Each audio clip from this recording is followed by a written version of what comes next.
नमस्कार. आरोग्यशाहीमध्ये मी वैद्य भाग्यश्री आणि मी वैद्य नमिता आपलं स्वागत करतो.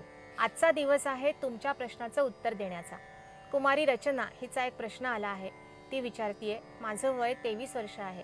गेल्या 6 महिन्यांपासून माझ्या चेहऱ्यावर काळे डाग यायला सुरुवात झाली आहे. वर्षभरापासून माझी पाळीही उशिरा येते. अंगावरून जरा कमी जात आहे. तर यावर काहीतरी उपाय सुचवावा. रचना, पाळी उशिरा येणं, अंगावरून कमी जाणं आणि चेहऱ्यावर काळे डाग येणं या सगळ्या गोष्टी वेगवेगळ्या नाहीत बरं का. स्त्रीचा हॉर्मोनल बॅलन्स हा तिच्या आरोग्याला, सौंदर्याला इतकंच नाही तर मानसिकतेला सुद्धा कारणीभूत असतो. हॉर्मोन्सचा बिघडलेला बॅलन्स पुन्हा संतुलनात आणला की या दोन्ही तक्रारी एकत्रच दूर होतील. यासाठी घरच्या घरी एक साधा उपाय करून पाहता येईल. 1 चमचा अनंतमूळ आणि अर्धा चमचा मंजिष्ठा याची अर्धवट कुटलेली भरड रात्रभर पाण्यात भिजवावी आणि सकाळी हे पाणी गाळून घेऊन प्यावं. याशिवाय कुमारी आसव म्हणून एक औषध मिळतं. ते दुपारच्या आणि रात्रीच्या जेवणानंतर 2-2 चमचे त्यात समभाग पाणी मिसळून घ्यावं.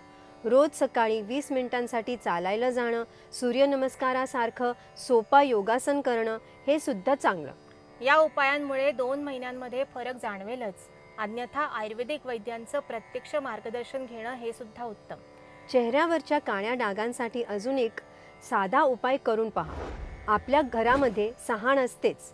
सहाणेवर थोडा लिंबाचा रस घ्यावा. त्यात जायफळ उगाळून त्याची पेस्ट तयार करावी आणि ही पेस्ट काळ्या डागांवर 15 ते 20 मिनिटांसाठी लावून ठेवावी. नंतर कोमट पाण्याने धुवून घ्यावी. प्रेक्षक हो, तुम्हालाही जर असा काही आरोग्यविषयी प्रश्न असला तर स्क्रीनवर दिसणाऱ्या व्हॉट्सॲप नंबरवरती तुम्ही तो पाठवू शकता. तुमच्या प्रश्नाचं उत्तर जाणून घेण्यासाठी पाहत रहा आरोग्यशाही लोकशाही मराठीवर.